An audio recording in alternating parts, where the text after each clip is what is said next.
Hello, and welcome back to the 20th Century Dude channel.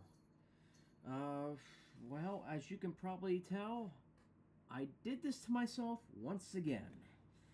Every time I say, oh, I'm going to downsize a little, or I go to Kutztown for the radio show, I'm just going to maybe get like one or two big things and not a whole bunch of miscellaneous things, well, I did it again. Although, to be fair, I didn't exactly find what I was looking for at the Kutztown Radio Show. I actually was looking for like a small transistor radio that has both AM and FM in it.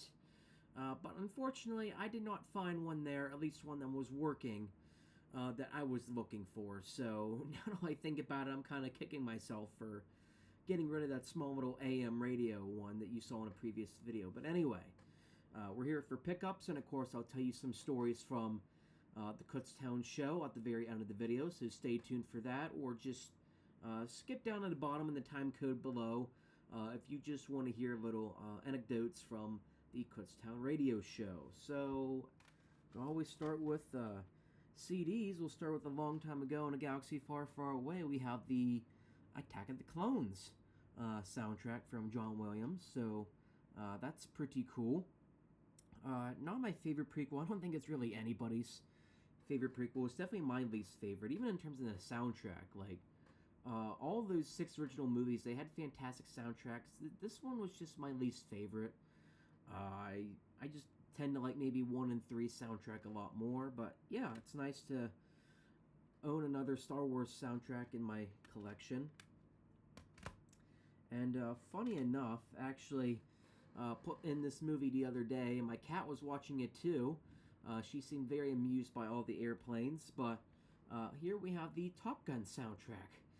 This is actually the second one I got on CD. I got one a couple years ago. Unfortunately, I brought it home and it did not work, so I was very disappointed by that, but hey, take 2, right? Alright.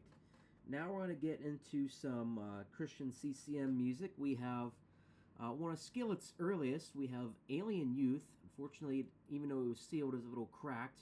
Might have been dinged around a little bit, but that's okay.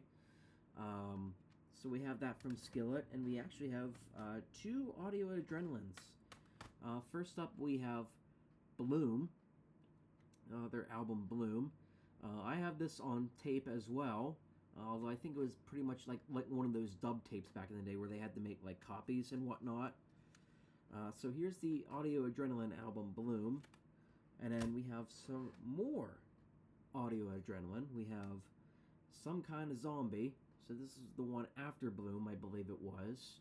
You know, it's nice to have a little bit of CCM here in the collection. Especially the 80s and 90s CCM. Those really were the golden days for Christian contemporary, maybe a little bit of the early 2000s, but those were really the golden years for Christian CCM music. In fact, Christian contemporary was actually the fastest growing genre, even beating out grunge music in the 90s. That was the fastest growing genre of music during the 1990s. You can dispute that all you want, but the sales numbers don't lie. CCM was the fastest growing music genre in the 1990s, and you know what? Good, because it was absolutely fire back then. We can take a trip back to a little bit of old gospel. We have How Great Thou Art from Elvis Presley. This is back when he did a little bit of gospel music outside of his regular career. I think my grandparents actually had this on vinyl, because I remember them playing it in the record player one night while we were eating dinner. And I remember myself, I was like very, very little at the time. I tried to handle the record myself, take it out, be responsible for it, because that's where I learned, you gotta want to carry it by the inside and don't smudge up your fingers on the rest of the disc. Fortunately, I got the part in the sleeve right, how to handle the record disc. Unfortunately, my hand got caught in the record player as it was going down. It went in that little part where the metal part on the inside, like the hinge almost, and I got my hand cut good. So needless to say, I did not go anywhere near that record player for quite a while. But yeah, I think I want to say this is actually one of my first vinyls I ever listened to either. I mean, granted, again, I was very young at the time. This is when I was starting to listen to Elvis. I was like, what, 6, 7, maybe 8 years old? Because my family didn't have any, so it's not like I got like a huge, like, ton of exposure around records. But yeah, this was actually my one of my first vinyl records I remember listening to. So now I have it on CD. Now we will be moving on to the cassette portion of our programming. We have the Journey album, Frontiers. Pretty nice album. I think I have this on 8-track, but I'm going to have to double check that. So I may or may not have this on another format. Again, I will have to check that and find out. Next up, we have the U2 album War. This is the one before the Unforgettable Fire. That's my absolute favorite U2 album of all time. So yep, we get Sunny Bloody Sunday, we get New Year's Day, The Refugee, a lot of the great U2 classics on here. So it's nice to have this album on some kind of format. Right here we have Fleetwood Mac, Tango in the Night. Now, I already had this on tape, but it did not have the actual cover with it, so I guess I could just get rid of the other copy. It didn't sound quite as nice anyway. I think it probably was a little played to death back in the 80s and 90s, but now I have a second copy of Tango in the Night, and I have one with the actual cover, so I think I might just keep that one instead. And now we'll move on to the only Betamax portion of our video. This did not come from Kutztown, but this was a little gift courtesy of Burkett Fleming, who I went with. We have Star Trek The Motion Picture on Betamax. So this was pretty nice, and he knew I was a Trekkie, and to be honest, it's not like he really watches Star Trek. So he basically just said, if you want it, it's yours. So it's like, thanks. I'm not going to complain there. I will say it has one of these weird covers. It's a little difficult to get it out of there. There we go. Unfortunately, there's no cover on top here, so at least we get a label down here. Otherwise, I think we'd be a bit out of luck, wouldn't we? It might as well be a mystery tape. But we have Star Trek The Motion Picture here on Betamax, and coincidentally enough, not too long after I got this on Betamax, I seem to be having trouble with the cover again. Ah, gum.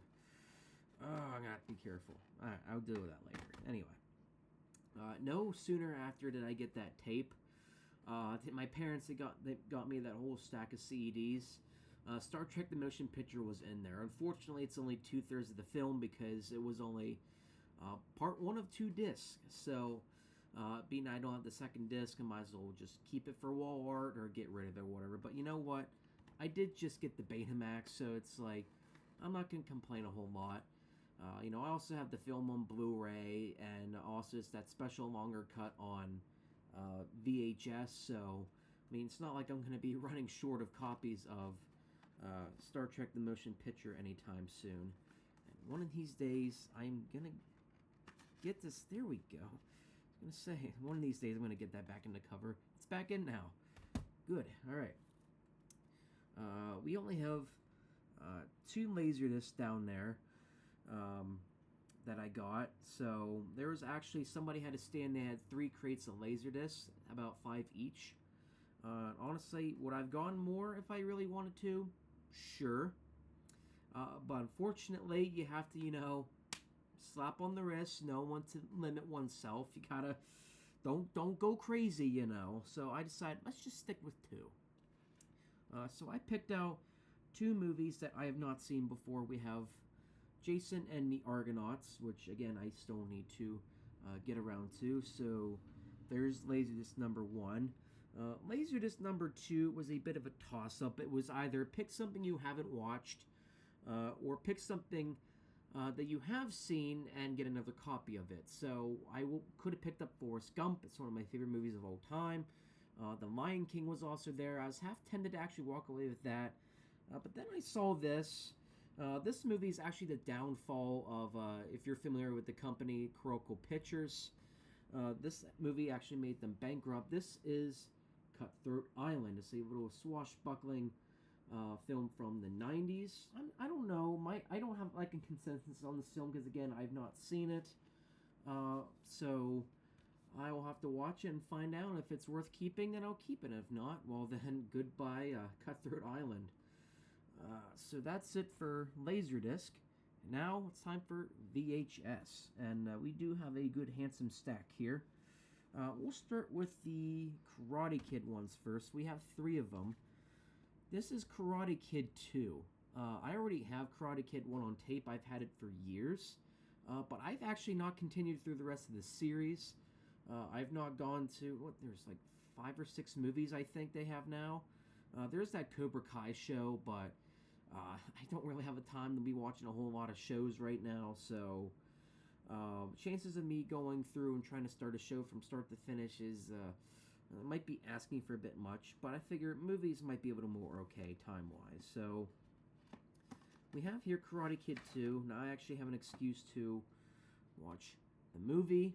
So here is Karate Kid 2. And up next we have Karate Kid 3. I heard the consensus for 3 is a little... It's a little mixed. Again, I did not continue through the rest of the series. So I cannot form an opinion on something that I have not taken the time to see. So what can I tell you about Karate Kid 3? Not really much, because, again, not seen it. Next up we have the... 4th one. This one has Hilary Swank instead. I actually don't remember why they replaced Ralph Macchio. Maybe he got too old for the role. I don't know. But Mr. Miyagi is still in here. So, sort of a new cast, but not really. Again, I've not seen this, so I can't tell you about the next Karate Kid, because I've not seen it. I want to say with the 5th one, I think that really does completely change up the cast. I think that was like a full-on reboot that they did.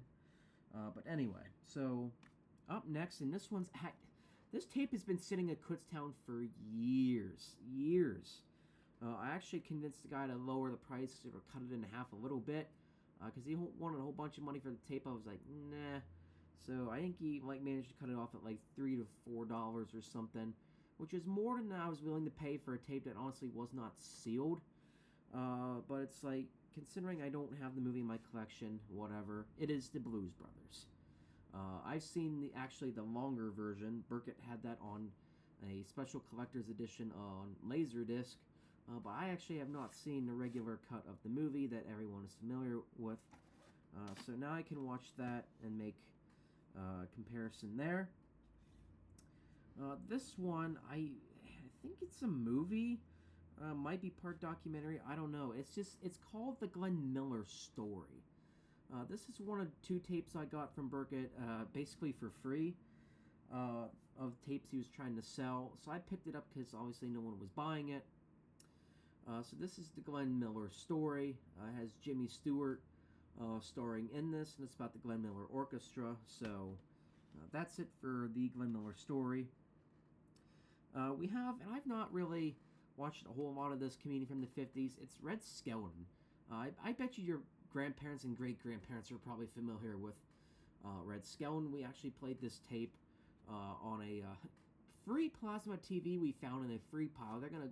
They were gonna go and junk it, but then I went and took it, and we used it for the majority of Friday and part of Saturday to play films as people went by. So this is one of the tapes we played as they went by. So that's some Red Skelton comedy.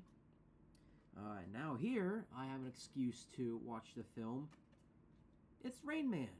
I've actually not seen Rain Man before, so again, now I actually have an excuse to watch Rain Man. Of course, on videotape, as they would have watched it back in the day, which will be kind of nice. This is one of the Jimmy Stewart westerns from the 50s, I believe, 1950 copyright. This is Winchester 73. I honestly don't have a lot of information on this period. I just know this is one of the westerns he starred in during this time period, so we'll give that a watch.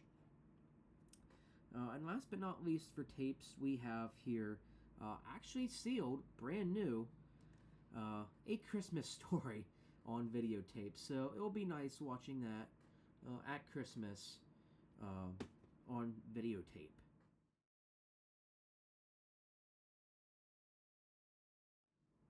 So as far as my time down there at Kutztown this year, of course I'll have pictures playing as I'm speaking during this. I'd say I pretty much had it was an alright time. We kind of had a good time down there, but it just sort of seemed more so-and-so than what it usually was. I think it didn't help with the fact that it wasn't just me, but people in general did not sell as well as they usually do there. The traffic was kind of, it wasn't great. We could have even had on Saturday morning taken advantage of, the bargain hunters that are coming by. And even then, I think it didn't help because of the rain. We didn't really have that much luck with selling things. Even Burkett, who actually sold more physical items than he did last year, actually made less money. I think last year he made like $450 some, and this year he barely cracked like 300. Of course, I can't make more than $40 to $50 every time I go down there. I don't even know if I made like $30 while I was down there. I did not do good at all. So I hate to say it, but at least for me and what I bring down and try to sell, it's kind of a money pit. Again, it didn't help that traffic was a little bit on the steeper side. Of course, rain Saturday morning. That definitely didn't help. Other than that, I think we had pretty much a decent time. There was a auction. Even at the auction, they didn't really sell that much. There were a ton of items that they had to pass and pass and pass over because nobody would want to bid on them. Honestly, not like I could take anything home, but there's this nice Zenith lunch cooler that I wanted, but I wasn't willing to pay more than $10 for it.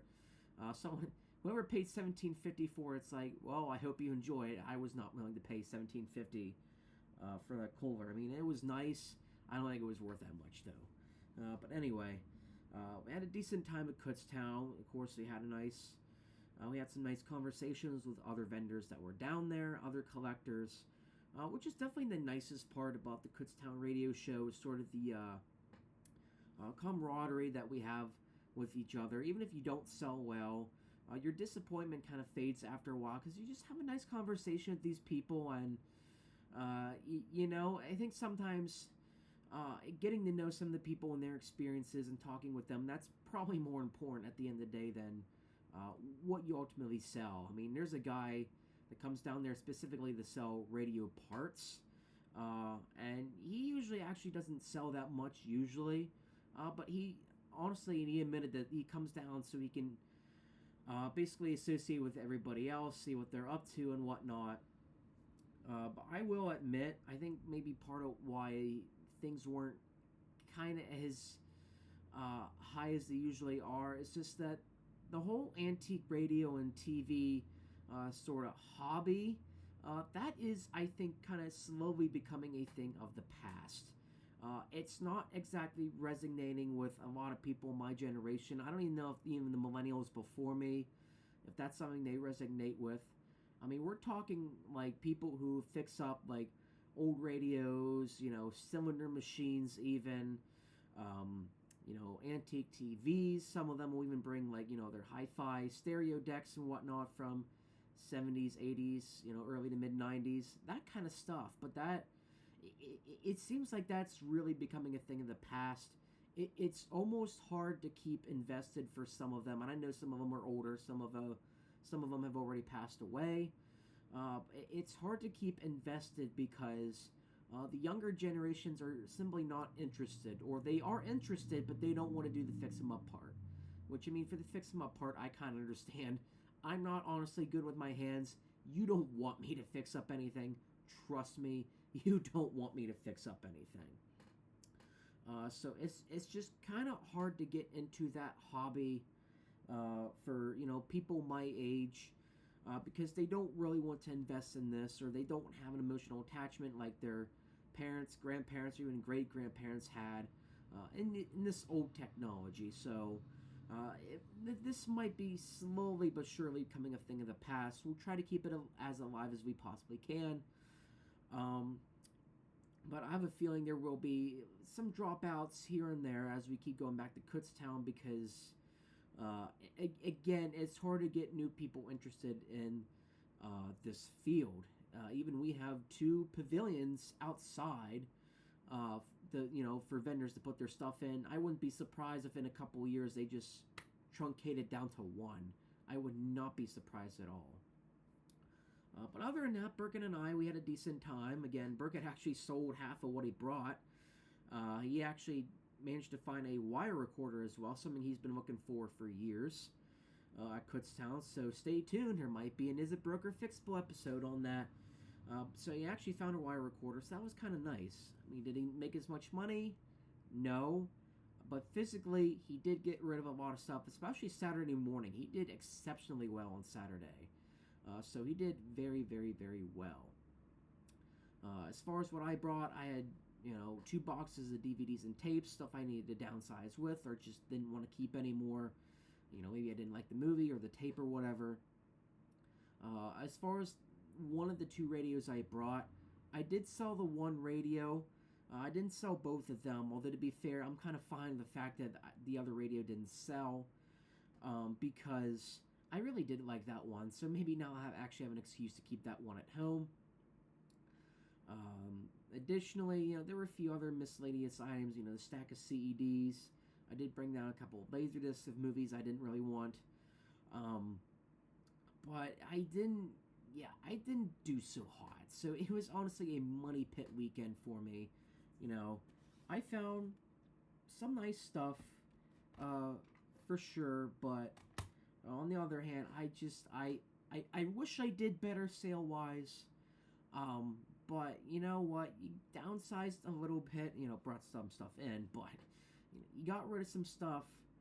That's the important thing. You had a good time with other people, good conversations with other people. At the end of the day, perhaps it's, the chemistry we have with each other, that's probably more important. But yeah, that's it for this video and the Kutztown Storytime session. So I hope you enjoyed this video. Like and subscribe to this channel if you haven't yet. Let me know in the comments down below what you thought of this video. That's it for today, so thank you for tuning in. I hope to catch you on the fly. See you. God bless you all.